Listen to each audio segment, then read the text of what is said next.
Sa paglipas ng taon, ang NCCT o National Council for Children's Television ay naging ahensya na may malasakit sa edukasyon at kultura ng mga kabataan na patuloy na pinapalaganap ang landas tungo sa mas edukadong henerasyon ng mga Pilipino. At ngayon nga ay sineselebrate po natin ang National Council for Children's Television at kanilang mismong anibersaryo. Kaya naman para bigyan tayo ng detalye at impormasyon patungkol dito ay makausap po natin ang project head ng NCCT na si Mr. Judy Galieta. Magandang umaga po and welcome sa Rise and Shine Pilipinas. Hi, sir. Hi, good morning, Rise and Shine Pilipinas. Alright, sir, this is Prof. Fee. We just want to know po, ano ang mahalagang kaganapan o milestone na pinagdiriwang po ng National Council for Children's Television ngayong taon? Go ahead, sir. Yes, this October, specifically sa October 28 ay isa-celebrate ng NCCT ang kanyang 26th year anniversary. So, sa Friday, magkakaroon tayo ng konting pasasalamat, konting celebration dahil babalikan natin yung mga milestone, yung mga ginawa ng NCCT, mga projects para isakatuparan ang kanyang mandato para sa production at pagpapalabas ng mga makabatang programa. Alright, we understand on your 26th anniversary, you have different activities na gagawin. Pwede niyo po bang ibahagi sa amin ang iba mga pangunahing activities o program ng NCCT para sa pagpapabuti ng kalidad ng telebisyon para sa mga kabataan ngayong 26th anniversary niyo, sir? Go ahead. Alright. Actually, hindi lang naman din ngayon sa 26th anniversary natin gagawin ito, pero ito ay mga recurring programs na natin. Meron si NCCT na 4 na mandato, specifically, unang-una dito ay ang policy and research. Meron din tayo ditong media monitoring. Meron tayong media education, pagsusulong ng media education sa ating mga stakeholders, at saka content and development. So, yung policy and research ay ginagawa na natin ngayon yung pag-develop ng comprehensive media program for children, kung saan ito yung magiging basehan ng NCCT at sa iba't ibang mga national government agencies, including private organizations, para pangunahan yung mga programa at inisyatibo sa pagpapaunlad ng mga kalidad ng mga makabatang palabas. Meron din tayo ditong media monitoring kung saan tinitingnan natin, minomonitor natin ang mga programa na ipinapalabas ng mga broadcast television networks, kabilang na dito ang PTV4, kung talaga bang sumusunod sila sa sinaad ng batas na magpalabas ng mga children's or child-friendly television sa kanilang mga istasyon. Meron din tayo ditong media education or pagsusulong ng media education. Halimbawa ay gumagawa tayo ng media and information literacy education services, kung saan gumagawa tayo ng mga workshop sa mga bata, sa mga teachers, sa mga magulang, upang tulungan sila kung paano gumamit ng tama, gumawa ng responsableng content para sa media, hindi lang sa social media, kundi kung paano din tinuturuan natin sila kung paano gumawa, since kino-consider natin na ang bawat isa sa atin ay hindi lang consumer kundi producer na din, gumagawa na din tayo ng mga content. So tinuturuan natin 'yon sa pamamagitan ng mga workshop. Meron din tayo ditong content development, kung saan meron tayong national contest na DocuBata.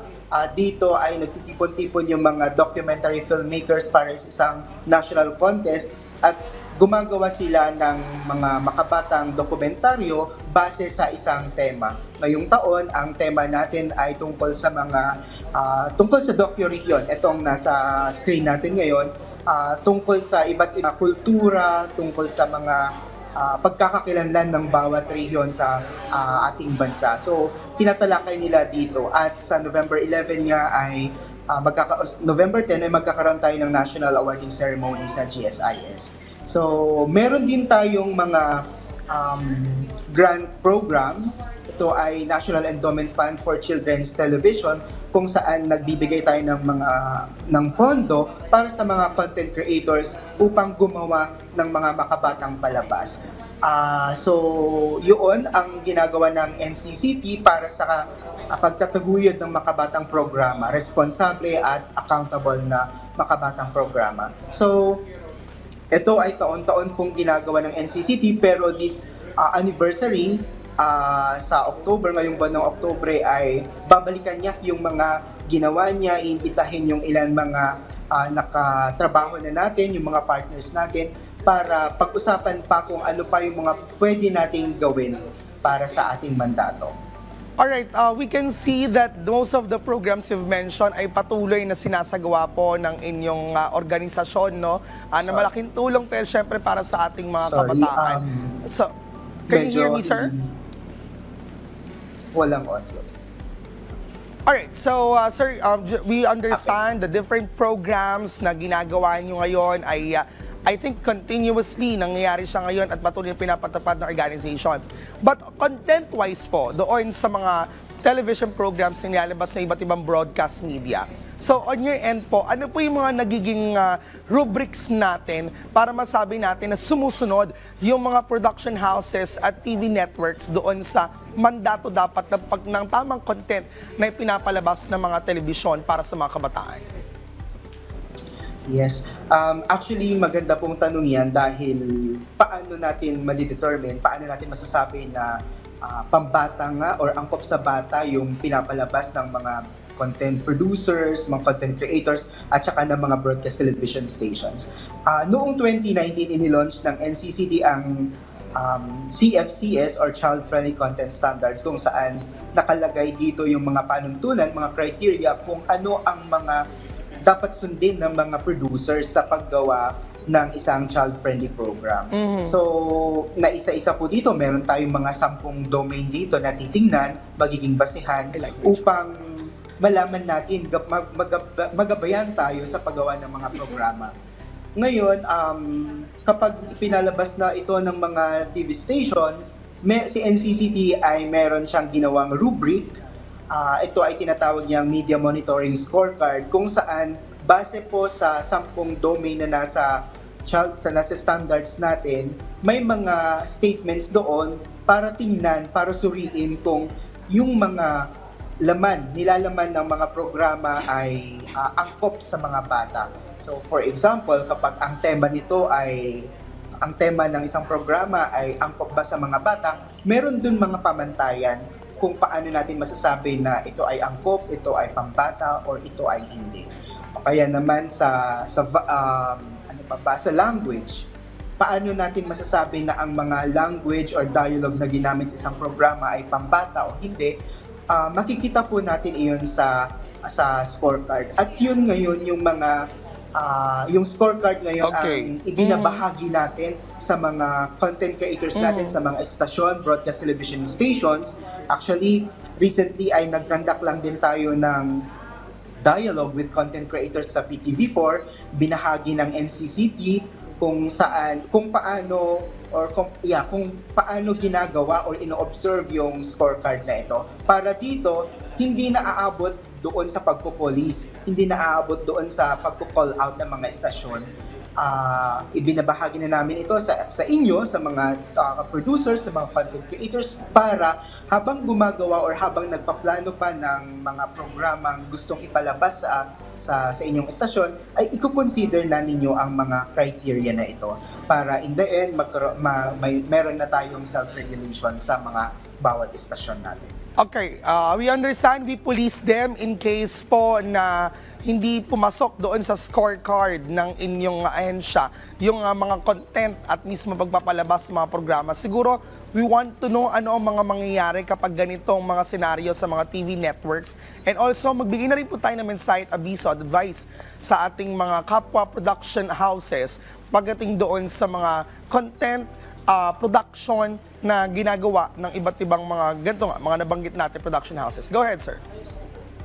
Yes. Actually, ito yung gustong gawin ni NCCT ay i-orient talaga ang mga broadcast television stations.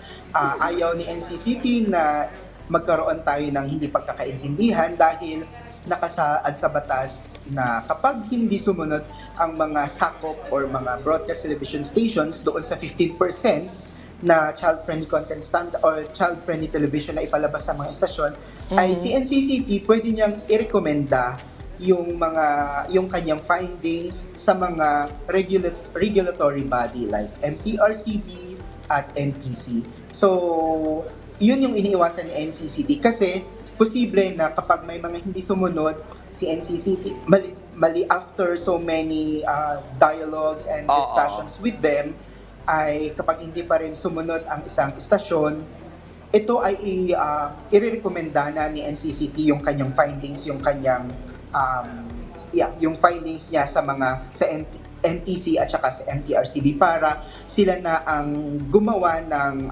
karampatang kung parusa man yon or kung anumang penalties na ipapataw sa broadcast television network. So, yun yung pinaka-terminal na mangyayari, no? Pero syempre, iniiwasan na natin to dahil naniniwala naman ang NCCT na lahat ng mga broadcast television networks ay gustong magpalabas, magpakita ng mga programa na kapapakinabangan ng bawat isa, ng bawat mamamayan, especially sa mga bata.